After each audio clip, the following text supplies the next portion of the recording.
সালমা তুমি অমন করছো কেন? টনি, সামান, তোমরা তাড়াতাড়ি আসো। সালমা কেমন করছে? সালমা, সালমা, মাসি এর কি হয়েছে? এরকম করছে কেন? আমি বলতে পারবো না, ও ঘুম থেকে উঠে এমন করতে লেগেছে। টনি তুই কি তাড়াতাড়ি নে, আমি গাড়িটা বের করি। একে তাড়াতাড়ি হসপিটালে নিয়ে যেতে হবে।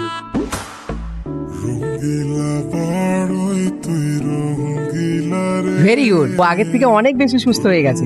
স্যার তাহলে রাত্রে ও ওইরকম করছিল কেন? হতে পারে কোনো দুঃস্বপ্ন দেখেছে, ভয় পাওয়ার কিছু নেই, রিপোর্ট সব নর্মাল আছে। এই মেয়ে, তুমি কি রাতে ভয় পেয়েছিলে?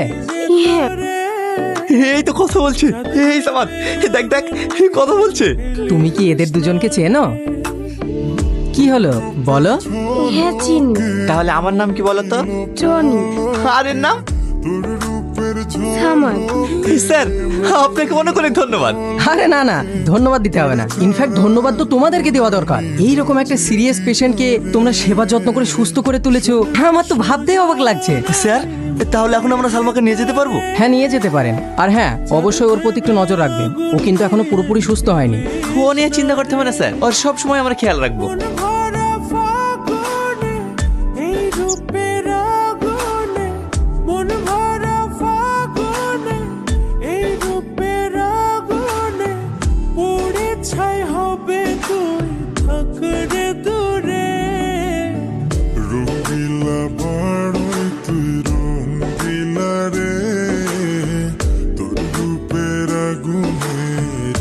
সামান ওঠো, আজ তোমাদের এক্সাম আছে।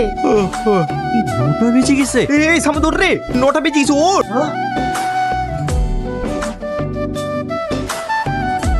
মাসি তাড়াতাড়ি খাবার নিয়ে এসো। কি বাবা তুমি খাবার নিয়ে এসছো? মাসি কোথায়? মাসি খুব অসুস্থ, উনি দুদিন আসতে পারবে না, তাই আমি খাবার বানিয়েছি। তাই নাকি? তুমি রান্না করেছো? তাহলে তো আজ পেট পুরি খাবো, কি বলিস? হ্যাঁ হ্যাঁ।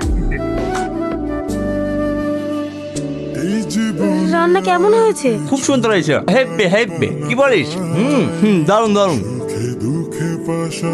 এই তাদের চ, সালমা তুমি সাবধানে থেকো, আমরা আসছি। আচ্ছা ঠিক আছে, ভালোভাবে পরীক্ষা দিও। কি ব্যাপার, আবার ঘুরে আসছো যে? আরে তোমাকে ওষুধটা খাওয়াতেই ভুলে গেছি। আরে আমি এখন সুস্থ, আমি ওষুধ খেয়ে নিতে পারবো। তোমাদের এক্সামে লেট হয়ে যাবে, তাড়াতাড়ি যাও। আরে ও মুখে বলছে খাবে, কিন্তু ও খাবে না। তুই খাই দে তো, হাকুর হাকুর, তাড়াতাড়ি খেয়ে নাও। এই জীবনে আর কিছু পাইবা না, কি লবণ। এ দুঃখে পাশাপাশি। রান্না কেমন হয়েছে? খুব সুন্দর হয়েছে, হেব্বে হেব্বে, কি বলিস? দারুন দারুন।